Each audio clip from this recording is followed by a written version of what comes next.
Hey guys, so here's a little job, surface cleaning garage floors. Some of you have asked some questions about it. So for me right now, I'm running my 18-inch hammerhead. You can see from earlier videos, I'm still running the duct tape around the skirt. And even though if you look around, you can see the water coming out from underneath the skirt, it looks a little more exaggerated in the video than it actually is. It basically comes out right about an inch above the floor instead of just spraying up, 6-8 inches up away from the ground where you might actually feel it hitting your feet. So I'm running my unit at half throttle. So I'm running about 4 gallons a minute. Same setup that I always do in my post-construction jobs. This is one of those.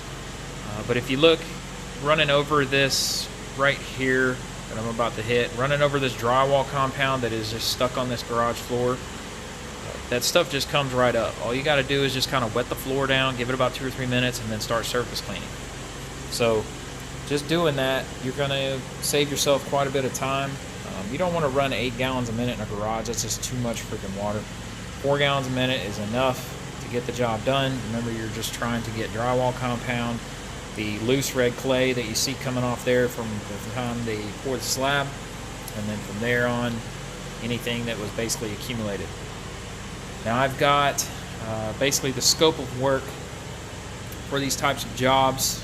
They're not looking for a complete reset on everything. Like for instance, if you run right here, running over that paint on the floor, that little circle, I don't mess with the paint on the garage floor. Not my problem, not what the contractor wants me to deal with. He has his contractors come back and scrape up whatever whatever doesn't come up whenever I clean the floor. So, if I run it over and it comes up, then great. If it doesn't, not in my scope of work anyways. I'm there for drywall compound, red clay, and when I do the windows, I'm there for that type of work anyways. So moving forward in the video, we'll just jump back in here at any point.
Alright, so I'm finished with the floor. So this upper ledge here, this is where you need to be careful. And what it looks like is I'm putting a lot of water on the floor, and 4 gallons a minute I am. But if you watch, it takes me basically 1 minute, if not just a couple seconds over, to go across this whole upper section combined, both passes. So right here you get to a corner where the water heater is. All right, drop your unit. What I do is I just grab my squeegee, come over here, start left to right. Whatever you last stopped with, that's where the water's going to puddle. kind of figure that out whenever you do your pre-rinse.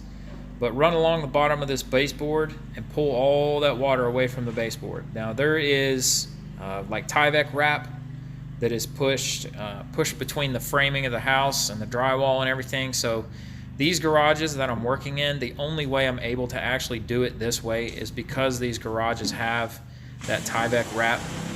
If they were just conventional, just 2x4 sitting on the concrete framing, you would have to be considerably more careful with doing what I'm doing right here, because you would end up with water in the house. So I've done 3/4 of the houses on this street. I just basically, whenever they get done with the next one, I just get that call and I go do it. So about, I would say about 4 or 5 homes a month, I end up doing this exact same way. So contractor actually hired me because the last guy that was doing this was wanding this entire portion. So coming in with a surface cleaner, it's considerably more efficient in terms of being able to clean the drywall compound up, because surface cleaners just work a little bit better. And 2, I can control the overspray with a surface cleaner much better than you can with a wand. If you're getting right up next to that baseboard with a wand, you don't really have any control over it going forcibly underneath the baseboard. So that's the second pass. Basically at this point, I'm ready to break the ball valve off and then start rinse. Now what I will do is I will rinse the upper section, re-squeegee, and then move on to the lower section. And you can see all that crap there that's just running out on the driveway. That's all the stuff from the garage. That's all drywall compound, loose paint, the red clay from where the house has been constructed, and where everybody in the house has ran through. And so before you guys start lighting me up right here, what I'm doing is this paint that this contractor has used, this is an agreement that we have with him. He said, hey, I want you to just run down the baseboard real quick, get the dust off the baseboard, because when I come in and do this, in addition to when they come in, the garage is basically one of the first things that the guys come in and put trim in. End up with that layer of dirt on the top of the ridge of the baseboard. And so I wasn't doing that on probably the first 10, 15 houses that I did for this guy. And he was kind of irritated. He's like, hey man, look, this is, waterproof paint in here. It's not submarine grade, but it is waterproof. So run me a line right down that baseboard, knock all that red clay off. Don't soak it, but just spray it off. And I was kind of hesitant at first, and we talked about it, and I said, hey, you want to watch me do this one time just in case anything happens? So, went through 1 or 2 supervised jobs with him, and he's like, I like it, keep doing it. So ball valve it is. So run the ball valve down the baseboard right here. Get behind these buckets, boom, baseboard, just run right down it real quick. Don't saturate everything, just boom, right down. That's it. That's all it takes. And then just keep rinsing as you go. These garage door sensors right here, not really concerned about them because they are designed to get wet. That's why they're on the bottom of the door, right next to the door. They are designed to get a little bit of water on them. So, don't worry too much. Don't sweat the small stuff. You guys just need to focus on doing a good job. You'd be amazed at what you can actually do with the right amount of volume and low pressure. You'd be amazed with what you can do and not cause any damage. And that's stuff that you're going to have to experiment with. That's stuff you're going to have to kind of learn with your own building materials that you work with. Just kind of pay attention to exactly what you're doing and know what your limitations are. And if you're not comfortable with it, don't do it unless the contractor's standing right there and they can kind of guide you with what they want. But what most of this stuff comes down to is scope of work.